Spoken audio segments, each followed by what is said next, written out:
सो welcome back. देखें, current events of national international importance, ये आपको हर एक एग्ज़ाम में देखने को मिलता है। अभी जूनियर असिस्टेंट का एग्ज़ाम है तो आपको ये वाला जो टॉपिक है ये मैं इस वीडियो में कवर करवाऊंगा, इस पूरे मैराथन का। उसके बाद हमें बाकी एक एक करके ये बाकी भी कोशिश करूँगा, ये 3 एक में हो जाएंगे, ये 3 तो 2-3 वीडियोज़ बन जाएंगी क्योंकि ये थोड़ा लेंथी है काफ़ी, ठीक है। और स्पेसिफिक जैसे जम्मू कश्मीर की यूटी के बारे में, उसके ऊपर भी एक अलग से बनाना पड़ेगा। अब देखें, करंट इवेंट्स में आपको याद क्या क्या रखना है। आपने ये सारी चीज़ें पढ़ रखी होंगी, खेलो इंडिया यूनिवर्सिटी गेम्स में। आपको सिंपल ये बता रहा हूँ कि ये चीज़ें आपके नोट्स में होनी चाहिए। अगर हैं तो अच्छी बात है, नहीं है तो एक बार इसको पढ़ लो कि मेंस T20 वर्ल्ड कप किसने जीता था, वो मेंस T20 जो अभी होने वाला है, ठीक है, वर्ल्ड कप 2026, ये कहाँ पे होगा, ठीक है, ये पता होना चाहिए। यूके में होगा ये जून में। उसके बाद फीफा 2026 कहाँ पे होगा ये पता होना चाहिए। ऐसी ये स्पोर्ट्स की बात कर रहा हूँ मैं स्पेसिफिकली। ऐसे अवार्ड और ट्रॉफी में अगर देखोगे आप तो मेजर ध्यानचंद खेल रत्न अवार्ड 2025 में ये नाम आपको याद रखना है, हार्दिक सिंह का, ठीक है। हॉकी का वाइस कैप्टन था जिसको ये मिला है। तो मेजर ध्यानचंद खेल रत्न 2025 किसको मिला है, अर्जुना अवार्ड 2025 किसको मिला है, ये पता होना चाहिए। उसके बाद खेलो इंडिया ट्राइबल गेम्स 2026, इसने यहाँ पे कर्नाटका ने इसको टॉप किया है खेलो इंडिया में। अब खेलो इंडिया वाटर स्पोर्ट फेस्टिवल हुआ था 2025 जम्मू कश्मीर में, तो श्रीनगर में हुआ था, डल लेक में, ये पता होना चाहिए। ऐसे ही विजय हज़ारे ट्रॉफी 2026 की बात करें तो ये किसने जीती है, विदर्भा ने, ठीक है, तो इन्होंने टॉप किया है। उसके बाद सैयद मुश्ताक अली ट्रॉफी की बात करें तो ये झारखंड ने जीती है। तो ये चीज़ें थोड़ी बहुत आपको अगर आपने कर रखा है तो अच्छी बात है, नहीं जो मैंने स्टार डालें कम से कम ये कर लेना। उसके बाद अगर बात करें, जैसे कुछ मेगा इवेंट्स आपको पता होने चाहिए, इस पर क्वेश्चन आ सकता है कि विंटर ओलंपिक्स कहाँ पे होने वाला है, इसको होस्ट कौन कर रहा है। ये सारे के सारे 2026 के बता रहा हूँ, इसी साल के। तो विंटर ओलंपिक्स कहाँ पे होने वाले हैं, इटली में होने वाले हैं, ठीक है, बल्कि ये हो गए हैं। तो इसमें फर्स्ट पोजीशन किसको मिली है, नॉर्वे को मिली है। विंटर ओलंपिक्स की बात कर रहे हैं। कॉमनवेल्थ गेम स्कॉटलैंड में होने वाली है, ठीक है। Asian game Japan, FIFA world cup USA, Canada और मैक्सिको। वैसे ही आपको ये याद रखना, आपका कौन बैडमिंटन वर्ल्ड चैम्पियनशिप जो है ये कहाँ पे होगी, इंडिया में, ठीक है। उसके बाद ये 2026 का था सारा। 2027 में ICC man cricket world cup होने वाला है, कहाँ पे होगा, साउथ अफ्रीका, जिम्बाब्वे और नामीबिया में, ये पता होना चाहिए। 2028 में समर ओलंपिक्स होने वाले USA में होंगे। 2030 में कॉमनवेल्थ गेम अहमदाबाद इंडिया में होंगे। तो ये चीज़ें कुछ आने वाले फ्यूचर के इवेंट्स, और ये थोड़े मेगा इवेंट्स की बात कर रहे हैं। उसके बाद अगर आप इन्वायरमेंट के बेसिस पे देखोगे तो देखो COP 29, 30 और 31 ये कहाँ कहाँ पे हुई ये पता होना चाहिए। 29 हुई थी आपकी बाकू में, यहाँ पे लिखा है मैंने, ठीक है। उसके बाद 30 कहाँ पे हुई थी, ब्राज़ील में। अभी COP 31 कहाँ पे, तुर्की में। तो नेक्स्ट जो है वो कहाँ पे, इथोपिया में। तो ये पता होना चाहिए। कॉन्फ्रेंस ऑफ पार्टी ये कौन कौन सी है, UNFCCC, क्लाइमेट चेंज और कंजर्वेशन, वो वाला, ठीक है, UNFCCC वाली। उसके बाद क्योटो प्रोटोकॉल, क्योंकि पेरिस एग्रीमेंट 2015 का है, तो ये भी अभी न्यूज़ में थे। न्यूज़ में रहने का रीज़न क्या है कि जैसे किसी को 20 साल हो रहे हैं, किसी को 10 साल हो रहे हैं, किसी को 15 हो रहे हैं। तो जैसे पेरिस एग्रीमेंट पूछ सकते हैं क्योंकि वो 10 साल कंप्लीट किए हैं, इसने अराउंड 11 हो गया अब इसको, ठीक है। कब हुआ तो पेरिस एग्रीमेंट 2015, क्योटो प्रोटोकॉल 1997, ठीक है। उसके बाद इसमें निकल के क्या आया था कि 6 की जो हमारे ग्रीन हाउस गैसेज हैं। अच्छा, ये क्योटो है कहाँ पे है, जापान में है। ये चीज़ें आपको पता होंगी, मैं ऐसे ओवरऑल दे रहा हूँ। सस्टेनेबल डेवलपमेंट गोल सारे के सारे याद कर लेना, कुछ पता नहीं क्या पूछ लें वो, ठीक है। आई होप यहाँ तक समझ आ रहा है आपको मैं क्या बोलना चाह रहा हूँ। उसके बाद नेक्स्ट देखें, यहाँ पे देखो, इंडियाज़ फर्स्ट 100% इंश्योर डिस्ट्रिक्ट, मतलब जहाँ पे पूरी की पूरी इंश्योरेंस की अगर बात करें तो वो अलवर है। अलवर राजस्थान में ये इंडिया की पहली डिस्ट्रिक्ट बनी है, ठीक है। तो अलवर, ठीक है, जहाँ पे 100% इंश्योर डिस्ट्रिक्ट बन गई है ये। उसके बाद report and indexes and miscellaneous, देखो इसके ऊपर अलग से वीडियोस बहुत सारी मैंने भी बना रखी है, आप देख लेना। मिफ्ता ने बनाई थी इस पर। अगर आपको वो देखनी है तो 2x करके देख लेना, 15 मिनट में सारे के सारे इंडेक्सेस और ये रिपोर्ट्स और ये जितने भी हैं रैंक्स वगैरह वो कवर हो जाएंगे। यहाँ पे मैंने कवर किए जो बहुत इंपॉर्टेंट है। जैसे वर्ल्ड हैप्पीनेस रिपोर्ट अगर आपसे पूछें 2026 में, तो इंडिया का रैंक कितना है, 116 है। ऐसे आपको पूछें करप्शन परसेप्शन इंडेक्स में इंडिया का रैंक कितना है, 91 है। वुमेन पीस सिक्योरिटी इंडेक्स में 131 है। ग्लोबल सॉफ्ट पावर इंडेक्स में 32 है। ग्लोबल फायर पावर इंडेक्स में 4th है, ठीक है। तो ये पता होना चाहिए, ये बहुत इंपॉर्टेंट वाली जो है वो मैंने यहाँ पे लिखी है फ़िलहाल। ग्लोबल इनोवेशन इंडेक्स 2025 में इंडिया का रैंक 38 था। ग्लोबल पोल्यूशन रैंक में पोल्यूशन में 6th पे था, ठीक है। Global investment risk and resilience index में 104th रैंक है। तो ये रैंक कुछ आपको पता होने चाहिए थे। उसके बाद स्टॉकहोम वाटर प्राइस जो है, ये अगर इसकी बात करें कि हाँ स्टॉकहोम वाटर प्राइस किसको मिला है इस बार 2026 में, 2025-26 में, तो कावे मदानी ईरानियन एक साइंटिस्ट है, उनको मिला है। तो स्टॉकहोम वाटर प्राइस का पूछ सकते हैं आपसे, ठीक है। जनपद अवार्ड 2025 जो है वो किसको मिले हैं, एक तमिल पोइट है, उनका पोइट है, उसका नाम क्या है, आर वेरामुथु, ठीक है, वेरामुथु। तो जनपति अवार्ड का नाम आ जाए अगर 2025 किसको मिला तो याद होना चाहिए। स्टॉकहोम वाटर प्राइज़ मैंने बता दिया। ऐसे ये बेस्ट फिल्म अवार्ड, हाँ ऑस्कर 2026 किसको मिला है, वो कौन सी है, वन बैटल आफ्टर अनदर। उसके बाद एबल प्राइज़ 2026, एबल प्राइज़ किस में मिलता है, शाबाश, ये मिलता है जैसे नोबेल प्राइज़ होते हैं ना, ऐसे मैथ्स में तो नोबेल प्राइज़ नहीं मिलता, तो मैथ्स में एबल प्राइज़ मिलता है। 2026 किस में किसको मिला है, गर्ड फेल्टिंग को, ठीक है, जर्ड फेल्टिंग को मिला है। उसके बाद second state to pass UCC bill, देखो पहली स्टेट कौन सी थी जिसने, सबसे पहले तो हमें पता है गोवा में तो था यूसीसी बिल, तो गोवा हमारी क्या थी, यूटी थी। तो उसके बाद मतलब अगर फर्स्ट स्टेट पूछेंगे बिफोर इंडिपेंडेंस तो वो गोवा ही आएगी। अब सेकंड स्टेट कौन सी बनी है, गुजरात। फर्स्ट स्टेट कौन सी थी हमारी, उत्तराखंड, ठीक है, तो उत्तराखंड के बाद गुजरात ने मिला है। उसके बाद अच्छा ये पता होना चाहिए कि सोशल मीडिया बैन कर दिया है 16 साल से छोटे जितने भी बच्चे हैं उनके लिए, ठीक है, 16 साल से कम उम्र पे सोशल मीडिया बैन के लिए ये सबसे पहले कौन से स्टेट आई है इंडिया के सामने, कर्नाटका, तो कर्नाटका ने कर लिया। अब आपको ये पता होना चाहिए इससे पहले ये कहाँ कहाँ पे हुआ है, तो फर्स्ट यूरोपियन कंट्री कौन सी थी जिसने 16 साल से नीचे सोशल मीडिया बैन कर दिया था, वो थी स्पेन। फर्स्ट कंट्री पूरे वर्ल्ड में बात करें तो ऑस्ट्रेलिया थी। फर्स्ट एशियन कंट्री की बात करें तो इंडोनेशिया थी, एशिया में इंडोनेशिया थी, ठीक है। तो अभी हमारी कौन सी स्टेट, कर्नाटका स्टेट ने ये बैन किया है social media less than 16 years. अब आपने वैसे तो पढ़ा होगा जैसे आसपास के पीएम, जैसे नेपाल के पीएम अभी इलेक्ट हुए हैं, सेम ऐसे श्रीलंका के इलेक्ट हुए हैं, तो ये वाली चीज़ें पता होनी चाहिए, मतलब जो अपने नेबरहुड के हैं सारे। तो यंगेस्ट पीएम ऑफ नेपाल जो बने हैं वो कौन है, उनका नाम पता होना चाहिए आपको, क्या नाम है, बेलन शाह, ठीक है। उसके बाद बांग्लादेश के, उनका नाम क्या है, शाबाश, तारिक रहमान जो प्राइम मिनिस्टर हैं, ठीक है। First women prime minister of Japan, ये फर्स्ट वुमेन प्राइम मिनिस्टर है जापान के, तो इसलिए इंपॉर्टेंट हो जाता है, ठीक है। तो साने तकेचली, ठीक है। मेरी प्रोनाउंसिएशन थोड़ी ऐसी है तो उसको आप देख लेना, लेकिन इस बार इसको आप कम से कम 5 बार रिवाइज़ कर लेना इस पीडीएफ को। तो मैं आपको गारंटी देता हूँ, मतलब अगर क्वेश्चन 3, जैसे मान लो टोटल अगर 5 या 6 क्वेश्चन आ रहे हैं ना आपको करंट अफेयर के, कम से कम 3 क्वेश्चन तो यहीं से आएंगे, इतनी उम्मीद है मुझे, ठीक है, क्योंकि मैंने कोशिश की है कि पिछले 1 साल में जितने भी इंपॉर्टेंट इवेंट्स हुए हैं वो सारे कवर करने की कोशिश करूं। ऐसे तो बहुत है, मतलब एक दिन के इतने इवेंट्स होते हैं जो मैं आपको बता रहा हूं, लेकिन मैंने कोशिश की है जो इंपॉर्टेंट मुझे लगा है, ठीक है। अब वो डिपेंड करता है उन पर कि वो क्या पूछें, लेकिन कम से कम इसको 5 बार रिवाइज़ करके जाना। अच्छा, how many airports will be developed under उड़ान 2.0, ठीक है, तो टोटल कितने, 100 तो ऐसे पूछ सकते हैं क्योंकि उड़ान को इन्होंने वो उड़ान 2.0 एक्सटेंड किया है। उसके बाद first European country to withdraw from ICC, international criminal court से कौन सी यूरोपियन कंट्री है जिसने विड्रॉ किया, तो कौन सी, हंगरी है, ठीक है, ये पता होना चाहिए। उसके बाद which country become the first to eliminate leprosy, ठीक है, तो ये कौन सी कंट्री है जिसने ये वाली जो बीमारी थी लेप्रोसी की उसको एलिमिनेट कर दिया है बिल्कुल। अगर आप अमेरिकन कॉन्टिनेंट की बात करो, नॉर्थ अमेरिका और साउथ अमेरिका, तो उसमें चिली है, ठीक है, CHLI, चिली। अगर ऐसे ओवरऑल पूरी वर्ल्ड में बात करो तो जॉर्डन पहली कंट्री थी, ठीक है, जिसने लेप्रोसी को एलिमिनेट किया था। अच्छा, उसके बाद ये पता होना चाहिए आपको कि जैसे जो ये वाली ट्रांसमिटेड होती है ना, मतलब क्या बोलते हैं इनको, डिजीज़, जैसे माँ से बच्चे में जा रही हैं, तो HIV और हेफेलिसिस जो ये हैं, ये डेनमार्क ऐसी कंट्री बनी है जिसने ये दोनों के दोनों मतलब ऐसी वो किया उन्होंने एडवांसमेंट कि अब ये वाली जो है वो ट्रांसमिट नहीं होगी, ये वाली डिजीज़, ठीक है, HIV और सिफिलिस। ये कौन सी कंट्री बनी है, डेनमार्क, ठीक है। अब इसको किसी तरीके से भी वो क्वेश्चन आपको घुमा के पूछ सकते हैं, लेकिन आपको कोशिश करना है इसको एक बार रिवाइज़ कर लेना।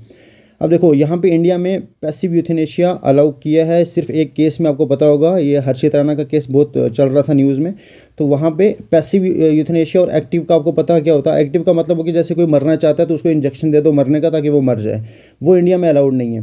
पैसिव यूथेनेशिया का मतलब ये है कि मतलब दूसरा बंदा जैसे बोलते हैं ना किसी स्पोर्ट पे है, मान लो उसको हम वेंटिलेशन पे नहीं रखेंगे, क्योंकि इसको काफ़ी साल हो गए थे बेचारे को, हर्षित राणा को, तो इसी के फादर ने ये सुप्रीम कोर्ट में केस लड़ा, तो वहाँ से आर्टिकल 21 के अंडर, मेन आपको ये याद रखना, आर्टिकल 21 पैसिव यूथेनेशिया के लिए अलाउ करता है, जैसे कि सुप्रीम कोर्ट ने अलाउ किया है कि अगर बाई चांस कोई बंदा बेड पे पड़ा हुआ है, ना वो मर रहा है ना वो जी रहा है, तो उसके लिए पैसिव यूथेनेशिया आप कर सकते हो। कहने का मतलब उसको सपोर्ट हटा दो उसकी, ताकि वो इस दुनिया से चला जाए, ठीक है, सिंपल सी बात। अच्छा, AI इम्पैक्ट समिट 2026 ये इंडिया में हुई है, ये पता होना चाहिए। तो इसी में आप कंफ्यूज होते थे, एक तो इम्पैक्ट समिट थी, दूसरी एक्शन समिट थी। AI एक्शन समिट 2025 में हुई है, वो फ्रांस में हुई थी। AI इम्पैक्ट समिट 2026 इंडिया में हुई है, तो ये पता होना चाहिए, ठीक है। उसके बाद ब्रह्मोस मिसाइल आपको पता है हम यहाँ से एक्सपोर्ट करते हैं, तो सबसे पहले हमने फिलीपींस को दिया था, अब हमने इंडोनेशिया को दे रहे हैं 2028 के लिए, हम इंडोनेशिया को भी ब्रह्मोस मिसाइल यहाँ से दे रहे हैं, ठीक है। अच्छा, ऐसे ही जैसे ए समिट थी ना, ये वाली एक्शन समिट, ऐसे ही वर्ल्ड गवर्नमेंट समिट 2026 कहाँ पे हुई है? दुबई में हुई है, 2025 में हुई है ये, ठीक है। तो ये पता होना चाहिए। अच्छा, 16 फाइनेंस कमीशन ने स्टेट के लिए कितना कोटा, वो 41% आपको पता होगा। तो कितना शेयर रखा है स्टेट के लिए? 41%। लेकिन उसमें क्राइटेरिया पूछ सकते हैं, तो इस पर 6 क्राइटेरिया है, ठीक है। 6 क्राइटेरिया के बेसिस पे है ये। उसके बाद अब देखो स्कीम्स कुछ जो आपको पता होने चाहिए। भव्या का नाम सुना होगा आपने। तो इसमें है क्या कि हमें 100 वर्ल्ड क्लास इंडस्ट्रियल पार्क बनाने हैं, ठीक है। तो इसके लिए इतना पैसा हुआ है, तो ये इतना फैक्चुअल है कि हो सकता है पूछ लें, हो सकता है नहीं पूछें। जल जीवन मिशन को हमने एक्सटेंड कर लिया, 2019 से लेकर 2025 के अराउंड तक हमने इसको एक्सटेंड किया था, फिर 26 से लेकर 28 तक हमने 2 साल और कर दिया इसको। तो जल जीवन मिशन 2.0, ठीक है। ऐसे ये साथी ऐप आ गई आपकी। इसमें क्या है कि self assessment test and help for the entrance exam. जैसे मान लो बच्चे जो भी किसी नीट के लिए पढ़ रहे हैं, जेई के लिए पढ़ रहे हैं, एसएससी के लिए पढ़ रहे हैं, तो उनके लिए ये ऐप है कौन सी? साथी ऐप, ठीक है। तो self assessment help for entrance exam के लिए शाइन ऐप आपको पता होगा। ये न्यूज़ में थी इसलिए बता रहा हूँ, ऐसे तो वो बेशुमार ऐप हैं हमारे पास, ठीक है। शाइन ऐप कौन सी है? Digital safety shield for women employees. तो ये एक्चुअली किसने? इंडियन रेलवेज़ ने स्टार्ट की है शाइन ऐप, ठीक है। तो किसके लिए? वो वाली जो वुमेन एम्प्लॉयज़ हैं उनकी डिजिटल सेफ्टी को शील्ड करने के लिए।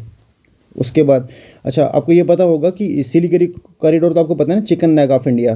तो जो हम अपनी 6 सिस्टर से मतलब जो स्टेट्स हैं हमारी उस साइड पे, वहाँ पे बीच में जो चिकन नेक है, ठीक है। जैसे ये मान लो इंडिया है इस साइड पे हमारा, और इस साइड पे हमारी 6 सिस्टर्स हैं, जो 6 सिस्टर स्टेट्स। तो इसको हम बोलते हैं सिलीगुड़ी कॉरिडोर, ठीक है। तो वहाँ पे अंडरग्राउंड रेलवे लाइन बन रही है। तो ये पता होना चाहिए जो अंडरग्राउंड रेलवे लाइन बन रही है वो किस किस 2 पॉइंट्स को जोड़ती है, ठीक है। एक रंगा पानी है इस साइड पे, दूसरा कौन सा है? बागडोगरा, ठीक है। बागडोगरा और रंगा पानी, ये याद रख लेना। चांसेस हैं पूछने के, क्योंकि ये बहुत ज़्यादा क्रिटिकल है, मतलब अगर आप देखोगे इंडियन सिक्योरिटी के हिसाब से। उसके बाद पीएम राहत स्कीम, ये कैशलेस ट्रीटमेंट है। अगर कोई रोड एक्सीडेंट विक्टिम होगा, कोई भी अगर किसी को रोड एक्सीडेंट में लग जाती है, तो 1.5 लाख रुपीज़ उसको मिलेंगे पर पर्सन को, जो भी मतलब उसमें इंडल्ज होगा, और 7 दिन के लिए। तो 7 दिन के लिए 1.5 लाख रुपये मिलेगा। ये इसका नाम है पीएम राहत स्कीम, ठीक है। तो क्वेश्चन आ जाए तो छोड़ के मत आना। उसके बाद और न्यूज़ में क्या था? जैसे देखो तुर्कमेनिस्तान है, इसने ऑफिशियली लीगलाइज कर दिया है क्रिप्टो करेंसी माइनिंग और उसके एक्सचेंज को, ठीक है। उसके बाद देखें India first caste free village. तो इंडिया की पहली कास्ट फ्री विलेज कौन सी बनी है? महाराष्ट्र में है। नाम क्या है? सौंदाला। क्या नाम है? सौंदाला विलेज, ठीक है, सौंदाला विलेज। और यहीं पे एक है बेलाग्राम विलेज, ये भी महाराष्ट्र में ही है।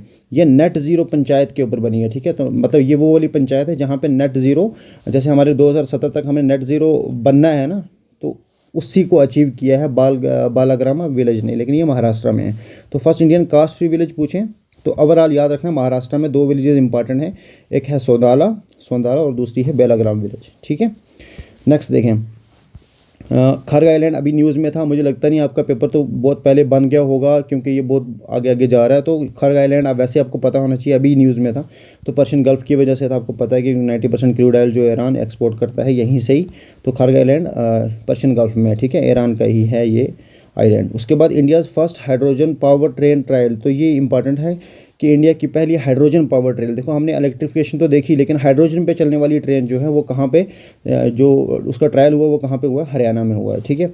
लार्जेस्ट मेट्रो अगर नेटवर्क की बात करोगे तो सबसे ज़्यादा चाइना में है, मेट्रो नेटवर्क की बात कर रहे हैं। उसके बाद यूएसए। अब 3rd नंबर पे कौन है? इंडिया है, ठीक है। केरला का नाम चेंज किया है केरला में, तो ये तो पूछ सकते हैं, नहीं भी पूछ सकते, उन पर डिपेंड करता है। ये साइक्लोन अभी न्यूज़ में था, साइक्लोन गिजानी, ठीक है, गिजानी। तो ये अरेबियन सी से ही बना था। इसने सबसे ज़्यादा अगर आप देखोगे नुकसान कहाँ पे किया? मडागास्कर में किया है, ठीक है। अब देखते हैं जे.एंड.के स्पेसिफिक। तो जे.एंड.के स्पेसिफिक में पहले तो आपको कुछ स्कीम्स पता होनी चाहिए, जैसे मिशन युवा, ठीक है, उसका मेन काम क्या था। कुछ मैंने जो इंपॉर्टेंट थी वो यहाँ पे लिखने की कोशिश की है। कुछ आपको स्कीम्स खुद आपने पढ़ रखी होंगी पहले, आई होप, ठीक है। अगर नहीं पढ़ी तो कम से कम इतना पढ़ लेना जो मैं बता रहा हूँ, ये इंपॉर्टेंट वाली है, ठीक है। अब ये सवलकोट प्रोजेक्ट जो है 40 साल के बाद दोबारा से इसके टेंडर वगैरह स्टार्ट हो रहे हैं, तो इसलिए ये इंपॉर्टेंट हो जाता है सवलकोट प्रोजेक्ट, ठीक है। हाइड्रो इलेक्ट्रिक प्रोजेक्ट है ये। उसके बाद अगर हम सबा शॉल की बात करेंगे, देखो सबा शॉल कौन है? First women to head central jail Srinagar में, मतलब पहली वुमेन जिसने सेंट्रल जेल की जो हेड बनी है, ठीक है। तो सबा शॉल है उसका नाम। ये उतना इंपॉर्टेंट नहीं है। नेक्स्ट देखते हैं, रणजी ट्रॉफी। इसमें क्वेश्चन आ सकता है। इस बार जे.एंड.के और कर्नाटक के बीच में मैच था, आपको पता होगा, मैच ड्रॉ हो गया था, लेकिन फिर लास्ट में कौन जीता? जम्मू एंड कश्मीर जीता। वो किस बेसिस पे जीता ये आपको सब पता होगा, क्योंकि बहुत न्यूज़ में था। नेक्स्ट देखें, बेस्ट इलेक्टोरल प्रैक्टिस अवार्ड जो प्रेसिडेंट ने दिया है वो कौन सी डिस्ट्रिक्ट को दिया? तो डिस्ट्रिक्ट डोडा को मिला है वो, ठीक है।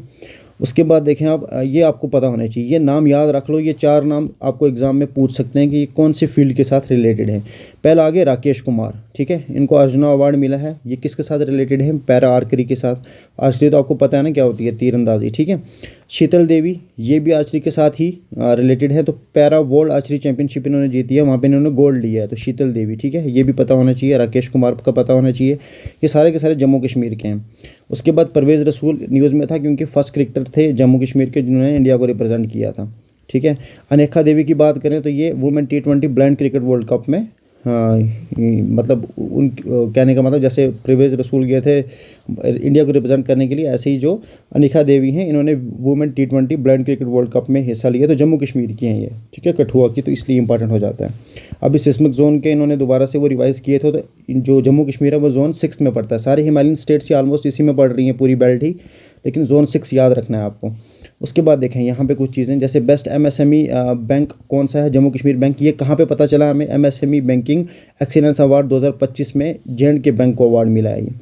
उसके बाद first ever mega film festival Jammu Kashmir में हुआ, वो कहाँ पे हुआ, तो उसका नाम क्या था, तवी फिल्म, ये फिल्मोत्सव, ठीक है, फिल्मोत्सव, अच्छा मेरी प्रोनाउंसिएशन। तो यहाँ पर देखें जो चीफ मिनिस्टर है ना हम अपने उमर अब्दुल्ला साहब, तो उन्होंने एक स्कीम, मतलब कहने का मतलब एक मिशन स्टार्ट किया था, जिसमें उन्होंने बोला कि बहुत सारे विलेजेस को क्या किया, हम उनको क्लीन, और मतलब लोग खुद आगे उसको क्लीन भी रखेंगे और उसको ग्रीन भी रखेंगे। तो कहने का मतलब उसमें था कि वेस्ट सेग्रीगेशन अलग से कर सकें हम, प्रॉपर डिस्पोजल हो सके। तो इस पूरे मिशन का नाम पूछ सकते हैं, तो वो क्या था, Jammu and Kashmir green mission, ये पता होना चाहिए। अब देखो ये जो आपको पता है बस चलती हैं जम्मू में भी कश्मीर में भी, तो ये जो बस हैं इनको हम ट्रैक किससे कर सकते हैं, वो ऐप कौन सी है, चलो ऐप है। अच्छा, जियो टैगिंग हमने स्टार्ट की है किसकी, कौन से ट्री की, चिनार ट्री की, ताकि हम अपने हेरिटेज को बचा सकें, ठीक है। तो जियो टैगिंग का मतलब जैसे आधार कार्ड हमें मिलते हैं ना, ऐसे ही हम पेड़ों को आधार कार्ड दे रहे हैं, तो जियो टैगिंग कर रहे हैं उनकी। अच्छा, उसके बाद ये तो हो गया, नेक्स्ट देखें आप। अच्छा, ये विलेज असल में हनी वाली न्यूज़ में थी, बाकी आप खुद पढ़ सकते हो, आपको बहुत सारी पढ़ी भी होंगी आपने कि कौन कौन सी विलेज किसके नाम से मशहूर है। तो हनी विलेज अगर जम्मू कश्मीर की बात करें तो कौन सी है, रमहमा है, कहाँ पे है ये, बड़गाम में। ऐसे ही मिल्क विलेज कौन सी है, जेरी है, रियासी में है ये। फर्स्ट कार्बन न्यूट्रल जो विलेज है वो कौन सी है, पल्ली, कहाँ पे है, सांबा में। टमाटो विलेज कौन सी है हमारी, हैचमार्क कौन सी है, कपवाड़ा में। तो ये चीज़ें तो आपको पता होंगी। ऐसे ही गार्डन भी अभी एक न्यूज़ में था, कौन सा, ये क्रिसैंथेमम, ठीक है, क्रिसैंथेमम। तो क्रिसैंथेमम एक्चुअली ये जो फ्लावर है ये जापान का बहुत उनका नेशनल फ्लावर है, ठीक है। वो एक बुक भी है ना, क्रिसैंथेमम एंड द स्वॉर्ड करके। तो यहाँ पे हमने ये वाला फ्लावर जो है, ये गार्डन कौन से वाले में एक्चुअली हमने ये लगाया है, ये जो हमारा बोटानिकल गार्डन है ना, उसी के एक पार्ट में हमने ये वाले जो थीम गार्डन है, कौन सा, क्रिसैंथेमम। तो क्रिसैंथेमम आपको एग्जाम में आ सकता है कि ये वाला थीम गार्डन हमने कहाँ पे लगाया है, तो बोटानिकल गार्डन के अंदर ही है ये। तो इसमें आपको याद क्या रखना है, जैसे इसका नाम क्या रखा है, तो इस मतलब इस ये जो हमने गार्डन बनाया है इसका नाम है बाग गुल, बाग गुले दाऊद, ठीक है, बाग गुले दाऊद याद रखना है। जैसे तुलिप का दूसरा नाम आपको पता होगा ना, बाग गुले लाला है, तो ऐसे ही इसका नाम है बाग गुले दाऊद, तो ये पता होना चाहिए। तो बोटानिकल गार्डन अब न्यूज़ में आ गया इसलिए क्योंकि ये वाला थीम गार्डन हमने यहीं पे लगाया। तो आपको ये पता होना चाहिए कब इस्टेब्लिश हुआ था, 1969 में हमने इसको बनाया था बोटानिकल गार्डन को, जवाहरलाल नेहरू बोटानिकल गार्डन जो है श्रीनगर में, ठीक है। उसके बाद ये लीडर रिवर अभी न्यूज़ में थी, रीज़न क्या था कि 3 डेकेड्स के बाद, मतलब 3 डेकेड्स तो आपको पता होगा ना डेकेड्स किसको बोलते हैं, तो 3 डेकेड्स के बाद हमें एक यहाँ पे एक मैमल मिला है जो सेमी एक्वेटिक है, मतलब पानी में भी रहता है, ज़मीन पे भी रहता है। ये एक्सटिंक्ट माना जा रहा था कि ये ख़त्म हो गया है, लेकिन हमें दोबारा से देखा है। तो इसका नाम क्या है, यूरेशियन ओटर। तो यूरेशियन ओटर ये किस्म का जैसे मैंगूज़ टाइप ही है, आप सर्च करके देख लेना, आपको इसकी शक्ल याद रहेगी तो एग्ज़ाम में भी याद आ जाएगा, यूरेशियन ओटर करके, ठीक है। तो 3 डेकेड्स के बाद ये एक्सटिंक्ट हो गया हुआ था, लेकिन लीडर रिवर में हमें दोबारा से मिला है ये, ठीक है, तो इसलिए ये न्यूज़ में था। उसके बाद देखो जेड मोड टनल, क्योंकि पीएम ने मोदी जी ने खुद इसको वो किया है, इनाग्रल किया, तो उस चक्कर में ये पूछ सकते हैं कहाँ पे है, किस किस को कनेक्ट करता है, कितना उसका लेंथ है। ऐसे ही चनाब ब्रिज पूछ सकते हैं, अंजी ब्रिज। तो कहने का मतलब रेलवे के रिलेटेड क्वेश्चन आपके आ सकते हैं। नई डिवीज़न बनी है, पहले फिरोजपुर डिवीज़न होती थी, अब जम्मू डिवीज़न बन गई है रेलवे की, मतलब मेन डिवीज़न अब जम्मू से ही देखा जाएगा सारा कुछ। तो न्यू डिवीज़न कौन सी है, जम्मू डिवीज़न है। अब चनाब ब्रिज के ऊपर आपको क्वेश्चन आ सकता है क्योंकि ये सबसे ऊंचा ब्रिज है, तो कितना इसका हाइट है वो पूछ सकते हैं। उसके बाद अंजी ब्रिज का पूछ सकते हैं, या फिर चनाब ब्रिज का ये भी पूछ सकते हैं किस किस को कनेक्ट करता है, आप कौन से 2 एरियाज़ हैं। तो एक तो बक्कल है, दूसरा कौन सा है, कोरी, ठीक है, कोरी और बक्कल को आपस में कनेक्ट करता है। उसके बाद अंजी ब्रिज कितना है लेंथ में, इंडिया का पहला केबल स्टेड रेलवे ब्रिज है ये, तो इसलिए एनजी ब्रिज भी इंपॉर्टेंट है, तो इनमें से क्वेश्चन आ सकते हैं। श्यामा प्रसाद मुखर्जी टनल, क्योंकि लॉन्गेस्ट रोड टनल है इंडिया का, तो पूछ सकते हैं 9.28 किलोमीटर। तो ये चीज़ें आपको थोड़ी बहुत आइडिया होनी चाहिए थी। उसके बाद अवार्ड, मेडल और बुक और आथर, ये देखो बुक आथर से भी क्वेश्चन आ सकते हैं। अब देखो सबसे पहले ये बुक ये अभी लॉन्च की थी एक्चुअली किसने, हमारे अमित शाह साहब ने, ठीक है, अमित शाह जी ने इसको वो किया था। बुक का नाम क्या था, Jammu Kashmir and Ladakh through the ages. 3000 plus की हमारी जो हिस्ट्री है वो इसमें रिकॉर्ड करने की कोशिश की हुई है, ठीक है। ये बुक ICHR ने पब्लिश की थी मतलब, लेकिन ये एडिट किसने की हुई है, ये क्वेश्चन आ सकते हैं। तो रघुविंद्रा तनवर ने इसको एडिट किया, तो जम्मू एंड कश्मीर लद्दाख, तो ये बुक का नाम दिख जाए तो भूलना मत। उसके बाद ये कौन सा है, स्पीकर ऑफ द, अच्छा ये बुक की है, ठीक है, ये अवार्ड मिला है PM मोदी जी को, कहाँ से, इज़राइल से। तो ये मुझे लगता है इनके जाने से पहले ही आपका पेपर सेट हो चुका है, तो ये क्वेश्चन तो नहीं आएगा। इसके बगैर आप देख सकते हो कि PM सर को 2025 में कौन कौन से मेडल कहाँ कहाँ से मिले हैं, कहाँ कहाँ से कौन कौन सा खिताब मिला है। Atal Bihari Vajpayee the external statement, तो ये वाली बुक जो है ये किसने लिखी है, विजय गोयल ने लिखी है, कि अटल बिहारी वाजपेयी पे लिखी है, द इटर्नल स्टेट्समैन, ठीक है, तो विजय गोयल ने लिखी है। 4 स्टार्स ऑफ द डेस्टिनी, ये भी बुक का नाम है, ऑटोबायोग्राफी, ये लिखी किसने है, मनोज मुकुंद ने लिखी है, ठीक है, मनोज मुकुंद नरवाने, ठीक है। तो ये एक्चुअली थे कौन, ये बहुत ज़्यादा न्यूज़ में थी, अभी आपको पता होगा, अपोजिशन भी इसके ऊपर बहुत सारी बातें कर रही थी। Former chief of Indian army थे मनोज मुकुंद नरवाने, उन्होंने ये लिखी थी 4 स्टार्स ऑफ डेस्टिनी, ठीक है, ऑटोबायोग्राफी लिखी थी उन्होंने अपनी। उसके बाद ग्लोबल टीचर प्राइज़ 2026 किसको मिला है, रूबल नागी को मिला है।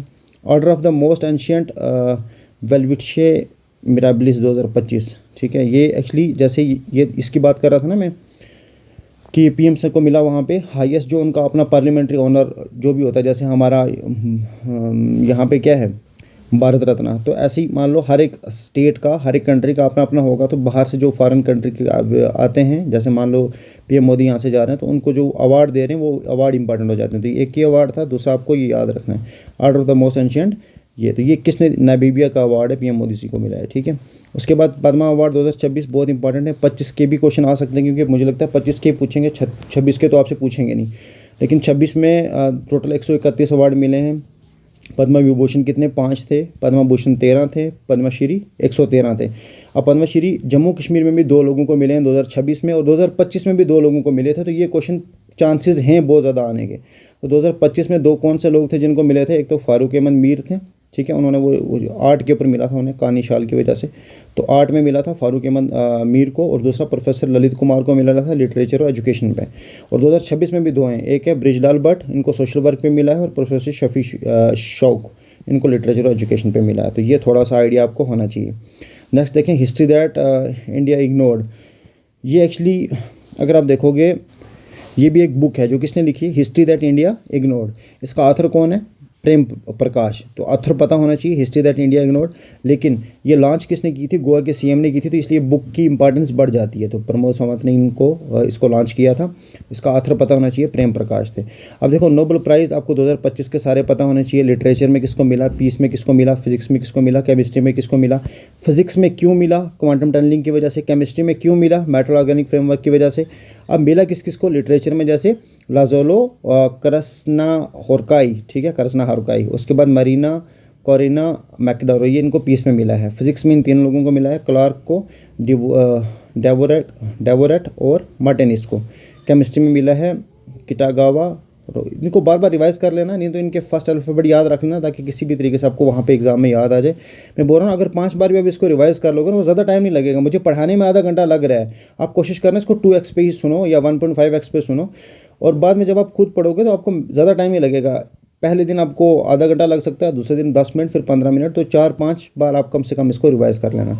अब देखो बहुत सारी जगहों को इस साल रिवाइज़ किया 2025 में, उनका नाम रीनेम किया उनको, ठीक है। जैसे माउंट आबू को अबू राज माउंटेन का नाम ही चेंज कर दिया, PMO ऑफिस का नाम चेंज कर दिया, सेवा तीर्थ रख दिया, राजपथ का नाम चेंज करके कर्तव्य पथ रख दिया, नॉर्थ ब्लॉक और साउथ ब्लॉक जो दिल्ली में थे उनका नाम चेंज करते क्या किया है, कर्तव्य भवन रख दिया है, राजभवन का नाम लोक भवन रख दिया। तो जम्मू कश्मीर में भी सेम वैसे ही राजभवन का नाम लोक भवन हो गया है। मुगल गार्डन का नाम अमृत उद्यान रख दिया है। नेहरू मेमोरियल म्यूजियम और लाइब्रेरी का नाम PM म्यूजियम लाइब्रेरी। तो कहने का मतलब यहाँ पे नेहरू को हटा के उन्होंने सीधा PM लिख दिया, ठीक है। उसके बाद यहाँ पे ये क्या, अच्छा दरबार मूव तो आपको पता ही होगा कब हुआ था, सबसे पहले 1872 को। अच्छा, ये आगे आपके रीनेम की बात कर रहा था। उसके बाद रामसर साइट इंपॉर्टेंट हो जाती हैं। 2026 में हमारे पास 2014 में हमारे पास ओनली 26 ही साइट्स थी रामसर साइट्स, लेकिन अभी अगर 2026 में देखोगे तो 98 हो गई हैं। अभी कौन कौन सी इंक्लूड हुई है, तो सबसे पहले 98th वाली जो अभी करंट वाली, तो वो पता होनी चाहिए कौन सी है, ठीक है। तो चरीदंद आ गई, गुजरात में है। 97 नंबर, इससे पहले कौन सी, पटना बर्ड सैंचुरी यूपी में जो वो हुई थी ऐड। ऐसे ही सिलसिर लेक था राजस्थान में, ठीक है। कोपरा जल से छत्तीसगढ़ में, तो ये आपको पता होना चाहिए। ये लास्ट के मैंने आपको 5-6 लिखे हैं, तो इनमें से कुछ भी वो पूछ सकते हैं डिपेंडिंग अपॉन आपका पेपर कब सेट हुआ है, ठीक है। तो इससे ज़्यादा मुझे नहीं लगता आपको करंट अफेयर में ज़्यादा कुछ पढ़ने की ज़रूरत है। देखो, आपने अगर पढ़ रखा है बहुत अच्छी बात है, इसमें कुछ नई चीज़ मिली है उसको आप ऐड कर सकते हो, और बाकी इसको एक बार रिवाइज़ कर लेना, ठीक है। तो मैंने अपने से कोशिश की है जितना जल्दी हो सके कवर करवाने की, बाकी रही आप किस्मत की बात। तो इसके बाद हम नेक्स्ट टॉपिक स्टार्ट करेंगे, political and physical division of India. ये मैंने टॉपिक करवा रखा है एक्चुअली, लेकिन मैं कोशिश करूँगा इसका मैराथन टाइप करवाऊँ, तो जितना जल्दी कवर हो सके, जैसे मैंने इसको कवर करवाने की कोशिश की है। अगर आपको पसंद आ रहा है तो आप लाइक कर सकते हो मेरी तसल्ली के लिए, या फिर आप उसको बोल सकते हो कि हौसला अफजाई के लिए। चैनल को सब्सक्राइब कर सकते हो, ठीक है। और बाकी आपकी मर्ज़ी है। Thank you so much.